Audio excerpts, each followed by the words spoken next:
بسم اللہ الرحمن الرحیم۔ آج 15واں روزہ تھا اور آج رات کو 16ویں تراویح پڑھی جائے گی۔ اس میں 19ویں پارے کے ثلاثہ سے لے کے 20ویں پارے کے اختتام تک کی منزل پڑھی جائے گی۔ اس کے خلاصے میں جو کچھ بیان ہوا آپ کے سامنے پیش خدمت ہے۔ حضرت سلیمان علیہ السلام کو حضرت داؤد علیہ السلام کا جانشین بنایا گیا۔ دونوں کو جانوروں کی بولیوں پر عبور حاصل تھا۔ ایک مرتبہ حضرت سیدنا سلیمان علیہ السلام اپنا لشکر لے کر طائف یا شام کی طرف جا رہے تھے کہ راستے میں راستے میں ایک مقام پر چونٹیوں کی بہت زیادہ تعداد تھی اور ان کی جو ملکہ تھی وہ لنگڑی چونٹی تھی۔ اس نے اپنی ساتھی چونٹی سے کہا کہ جلدی جلدی اپنے بیلوں میں گھس جاؤ، کہیں حضرت سیدنا سلیمان علیہ السلام کا لشکر آ رہا ہے وہ تمہیں کچل نہ دے۔ یہ بات حضرت سلیمان علیہ السلام نے 3 میل دور سے سن لی اور آپ مسکرائے۔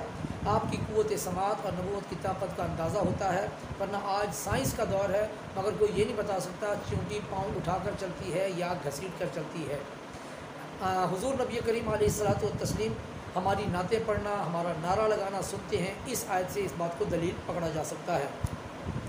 ایک مرتبہ حضرت سیدنا سلیمان علیہ السلام اپنے لشکر میں سے ہدہد کو تلاش کیا، جاسوسی پر معمور تھا، وہ نہیں ملا تو آپ نے فرمایا میں اس کو سزا دوں گا۔ جب ہدہد آیا تو اس نے خبر دی کہ میں ایک ایسا علاقہ دیکھ کر آیا کہ جہاں پر ایک عورت بلقیس کی حکومت ہے اور اس کا تخت بہت بڑا ہے۔ تفسیر میں ہے کہ اس تخت کی لمبائی جو ہے وہ 28 گز اور چوڑائی 40 گز تھی، سونے سے سجا ہوا، ہیرے جواہرات سے لدا ہوا تھا اور وہاں کے لوگ سورج کے پجاری تھے۔ حضرت سیدنا سلیمان علیہ السلام نے بلقیس کی طرف دعوت ایمان بھیجی۔ اس نے مشورہ کیا، لوگوں نے کہا ہم لڑیں گے۔ بلقیس نے کہا کہ ہم تحفہ بھیجتے ہیں، دیکھتے ہیں اگر وہ تحفہ قبول نہیں کریں گے تو یقیناً وہ اللہ کے سچے نبی ہیں۔ جب تحفہ بھیجا گیا تو آپ نے تحفہ واپس بھیج دیا کہ مجھے اللہ نے اتنا دیا جتنا کسی کو نہیں دیا، اگر اسلام قبول کرتے ہو تو ٹھیک ہے ورنہ میں لشکر لے کر آ رہا ہوں۔ بلقیس سمجھ گئی کہ آپ اللہ کے سچے نبی ہیں، حکم کی تعمیل کے لیے تیاری کی کہ وہاں جائیں دیکھیں کہ کیا ہوتا ہے۔ اپنے تخت کو 7 محلوں میں قید کر کے ہزاروں کا لشکر وہاں کھڑا کر کے ہزاروں کے نوابوں کے ساتھ، جن کے ساتھ ہر نواب کے ساتھ کئی ہزار لوگ تھے، وہ فاصلہ طے کرتی ہوئی بادشاہ کی سیدنا سلیمان علیہ السلام کے دربار کی طرف روانہ ہوئی۔ جب فاصلہ 3 میل رہ گیا تو حضرت سیدنا سلیمان علیہ السلام نے اپنے درباریوں سے فرمایا کہ تم میں سے کون بلقیس کا تخت میرے پاس اس کے آنے سے پہلے لے کر آئے گا؟ ایک جن نے کہا کہ میں محفل برخاست ہونے سے پہلے آپ کی خدمت میں پیش کر سکتا ہوں۔ آپ نے فرمایا مجھے اس سے بھی پہلے چاہیے۔ تو پھر آپ کے وزیر حضرت عاصم بن برقیہ کھڑے ہوئے، انہوں نے کہا میں پلک جھپکتے ملا سکتا ہوں۔ آپ نے پوچھا کیسے؟ تو کہنے لگا آپ اللہ کے نبی ہیں، آپ دعا کریں تخت حاضر ہو جائے گا۔ تو اس طرح آپ کی دعا سے زمین کی تہ چیرتا ہوا وہ تخت آپ کے پاس حاضر ہو گیا۔ آپ نے اس کی سجاوٹ بدل کر بلقیس کا امتحان لینا چاہا تاکہ اس کی عقل کا جائزہ لیا جا سکے۔ بلقیس بھی سمجھدار تھی، آگر کہنے لگی یہ میرے تخت جیسا ہے۔ اس نے یہ نہیں کہا کہ یہ میرا ہے، میرے تخت جیسا ہے۔ پھر بلقیس کو آپ کے سامنے پیش کیا گیا تو آپ ایک تخت پر جلوہ افروز تھے اور وہاں جانے کا راستہ ایک شیشے پر سے ہو کر گزرتا تھا جس کے نیچے پانی تھا اور مچھلیاں تیر رہی تھیں۔ بلقیس نے اپنی پنڈلیاں کھول دیں تاکہ گیلی نہ ہوں، اور جب آپ نے فرمایا کہ یہ شیشہ ہے تو اس نے دوبارہ اپنی پنڈلیاں ڈھک لیں۔ وہ یہ عجائبات دیکھ کر سمجھ گئی کہ آپ اللہ کے نبی ہیں اور اللہ کا دیا آپ کے پاس بہت کچھ ہے۔ قرآن مجید زمین و آسمان کے ہر غیب بتانے والی کتاب ہے اور اس میں بنی اسرائیل کی اکثر وہ باتیں بیان کی گئی ہیں جس میں وہ اختلاف کرتے تھے۔ اگر وہ انصاف سے مان لیتے تو کبھی بھی اختلافات میں نہ پڑتے۔ اللہ نے کفار کو مردہ کہا اور فرمایا کہ اے محبوب تمہارے سنانے سے یہ مردے نہیں سنتے۔ یہاں لوگ یہ کہتے ہیں کہ مردے نہیں سنتے، مفسرین نے اس کے جواب میں یہ کہا کہ مردوں سے مراد یہاں پر کفار ہیں۔ دلیل یہ کہ اگلی آیت میں اللہ تعالیٰ نے فرمایا کہ آپ کی بات تو صرف مومن سنتے ہیں، تو مردوں کے مقابلے میں جب مومن آیا تو سمجھ لیں کہ مردوں سے مراد کافر ہے، ورنہ مردوں کے مقابلے میں تو زندہ ہوتے ہیں، مومن نہیں ہوتے۔ تو یہ دلیل ہے کہ مردوں سے مراد کافر ہیں۔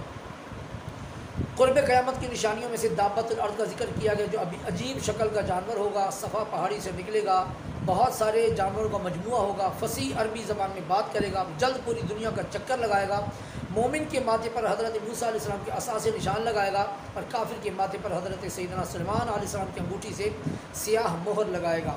جس دن سور پھونکا جائے گا اس دن جسے اللہ چاہے گا صرف وہی بے چینی سے بچیں گے۔ مفسرین کرام فرماتے ہیں اس سے مراد شہداء بھی ہو سکتے ہیں، اس سے مراد 4 مقرب فرشتے بھی ہو سکتے ہیں۔ اس دن پہاڑ جو ہیں وہ ایسے اڑتے پھر رہے ہوں گے جیسا کہ بادل ہوتے ہیں۔ آگے صورت قصص، اس مکی صورت ہے، 88 آیات، 9 رکوع، 441 کلمات، 5008 سے اس میں حروف ہیں۔ صورت قصص میں انبیاء کرام کے قصوں میں سے حضرت موسیٰ علیہ السلام کے قصے کو بیان کیا گیا۔ فرعون کو کسی جادوگر نے بتایا کہ تمہاری قوم میں اس سال ایک لڑکا پیدا ہوگا جو تمہاری بادشاہت کو ختم کرنے کا سبب بنے گا۔ فرعون نے اس سال پیدا ہونے والے تمام لڑکوں کو مارنے کا حکم دے دیا۔ حضرت موسیٰ علیہ السلام کی والدہ کے دل میں اللہ تعالیٰ نے یہ بات ڈال دی کہ بچے کو دودھ پلاؤ اور جب خطرہ محسوس کرو تو دریائے نیل کے حوالے کر دینا۔ آپ نے ان کو دودھ پلایا، 3 مہینے تک دودھ پلایا، مگر بچے نے نہ تو رونے کی آواز نکالی نہ کچھ، آخر صندوق میں ڈال کے دریا کے حوالے کر دیا۔ اللہ کی مصلحت کہ وہ صندوق فرعون کے محل پہنچ گیا۔ مشورے سے آپ کو بھی قتل کرنا چاہا، مگر آپ کی نیک سیرت بیوی نے، فرعون کی نیک سیرت بیوی نے مشورہ دیا کہ یہ بچہ تو 1 سال کا لگتا ہے، پتہ نہیں کس علاقے سے بہتا ہوا آ رہا ہے، لہٰذا یہ وہ بچہ نہیں ہو سکتا۔ تو بہرحال فرعون کو یہ بات سمجھ میں آ گئی۔ اب حضرت موسیٰ علیہ السلام فرعون کے گھر میں پرورش پاتے رہے۔ دودھ پلانے کے لیے دائیوں کو بلایا گیا، مگر کسی کا دودھ آپ نے نہ پیا۔ آخرکار آپ نے اپنی ماں کا دودھ پیا اور اپنی ماں سے فرعون کے گھر میں ہی پرورش پانے لگے۔ جب آپ 30 برس کے ہوئے تو ایک مرتبہ آپ شہر میں داخل ہوئے تو وہاں 2 آدمی لڑ رہے تھے۔ جو ظالم تھا آپ نے اس کو گھوسا مارا تو وہ وہیں مر گیا۔ دوسرے دن آپ نے اتفاق سے مرنے والا قبطی تھا، دوسرے دن پھر اسی شخص کی لڑائی ایک قبطی سے ہو رہی تھی، تو آپ نے کہا کہ تم تو ہمیشہ کسی نہ کسی سے لڑتے رہتے ہو۔ تو اس نے کہا کہ کیا آج آپ مجھے ماریں گے؟ جب یہ اس نے کہا تو لوگوں کو پتہ چل گیا کہ آپ نے قتل کیا ہے، تو لہٰذا ایک نیک سیرت آدمی کے مشورے سے آپ مدین کی طرف ہجرت فرما گئے۔ وہاں کنویں پہ جانوروں کو پانی پلانے پر لوگوں کا رش لگا ہوا تھا۔ 2 لڑکیاں کونے میں بیٹھی تھیں، آپ نے ان کی مدد کی۔ اتفاق سے وہ حضرت شعیب علیہ السلام کی بیٹیاں تھیں اور انہی کی وجہ سے شعیب علیہ السلام سے آپ کی ملاقات ہوئی۔ حضرت شعیب علیہ السلام نے آپ کی بہادری اور خدمت کے صلے میں ایک بیٹی سے آپ کی شادی کر دی اور مہر یہ مقرر ہوا کہ آپ ہماری 8 سال تک بکریوں کو چرائیں گے اور اگر آپ چاہیں تو 10 سال چرائیں۔ آپ نے 10 سال چرائی۔ پھر اس کے بعد آپ نے دوبارہ مصر کا ارادہ کیا۔ راستے میں آگ دیکھنے کا واقعہ پیش آیا اور فرعون کے غرق ہونے تک کا واقعہ پہلے ذکر ہو چکا ہے۔ کفار مکہ نے یہود مدینہ کے پاس قاصد بھیجا کہ کیا آقا عالم صلی اللہ علیہ وسلم کے اوصاف تورات میں موجود ہیں؟ جب انہوں نے کہا کہ ہاں موجود ہے تو کافروں نے ماننے سے پھر بھی انکار کر دیا، کہنے لگے دونوں جادوگر ہیں اور ایک دوسرے کے مددگار ہیں۔ اب اللہ تعالیٰ نے پھر فرمایا کہ اگر ایسا ہے تو پھر ان کتابوں کے مقابلے میں کوئی زیادہ ہدایت والی کتاب لا کے دکھاؤ۔ قارون حضرت موسیٰ علیہ السلام کے چچا یسہر کا بیٹا تھا، نہایت خوبصورت تورات کا سب سے بہترین قاری تھا۔ جب غریب تھا تو اچھی طبیعت کا مالک تھا، جب اللہ نے اس کو مال دیا تو متکبر ہو گیا، خرچ کرنے سے انکار کر دیا۔ لوگوں نے آخرت کا ڈر سنا کر خرچ کرنے کا کہا تو کہنے لگا میں نے اپنے علم سے مال کمایا، مجھے کسی نے یہ مال نہیں دیا۔ اللہ تعالیٰ نے اس کے مال سمیت اس کو زمین میں غرق کر دیا۔ زکوٰۃ نہ دینے والوں کو اس سے عبرت حاصل کرنی چاہیے۔ سورۃ عنکبوت مکی صورت ہے، 69 آیات، 7 رکوع، 980 کلمات اور 4165 اس میں حروف ہیں۔ اللہ تعالیٰ نے فرمایا کہ صرف ایمان لے آنا کافی نہیں ہے بلکہ اس کے بعد بہت ساری آزمائش بھی ہیں۔ جن صحابہ نے ایمان کی خاطر جان نثار کی، اللہ تبارک و تعالیٰ نے ان کے حق میں یہاں پر آیات نازل فرمائیں۔